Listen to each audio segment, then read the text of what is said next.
Моя мастоўшчына. Каб мець права і гонар сказаць, так трэба полюбіць свой куточак. Каб полюбіць сваю родную зямлю, трэба ведаць яе спадчыну. Запрашаем вас у падарожжа, у чароўны край нашай любай Беларусі. Першы наш прыпынак вёска Дубна. Адзін з цудаў гэтай вёскі – храм свяціцеля Мікалая Цудатворца. Паводле легенды, царква тут была пабудавана італьянскімі архітэктарамі памылкова. Гэты праект ствараўся для горада Дубна Ровенскай вобласці, Украіны. Аднак будаўнікі пераблыталі і ўзвялі яго ў вёсцы Луна непадалёк ад мастоў, якая налічвала ўсяго некалькі дзесяткаў двароў. Помнік пабудаваны з цэглы. Гэта пяцікупальны храм.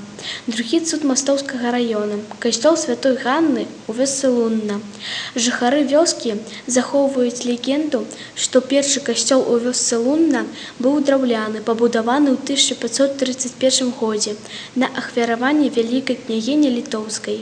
Ад старога падмурка да сённяшніх дзён захаваўся вялікі камень з чырвонага граніту. Наступны наш прыпынак вёска Багатырэвічы.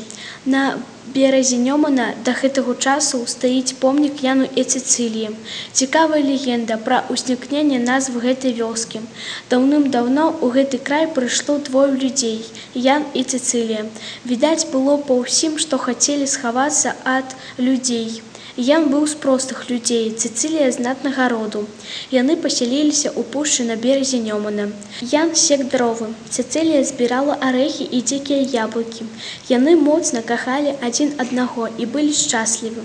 6 сыноў і дачок было ў іх. Мінуў час. Нехта данёс літоўскаму князю, і ён прыехаў са світай паглядзець на іх. Стагадовая пара з дзецьмі, унукамі і праўнукамі выйшла з хаты. Князь быў здзіўлены іх сілай. І вось за тое, што яны выстаялі і выжылі, іх сталі называць багатырамі.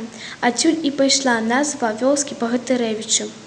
Ты дакранешся на імгненне, у край мастоўскі зазірні, прайдзі ты сцежкамі былымі, якімі продкі нашы шлі.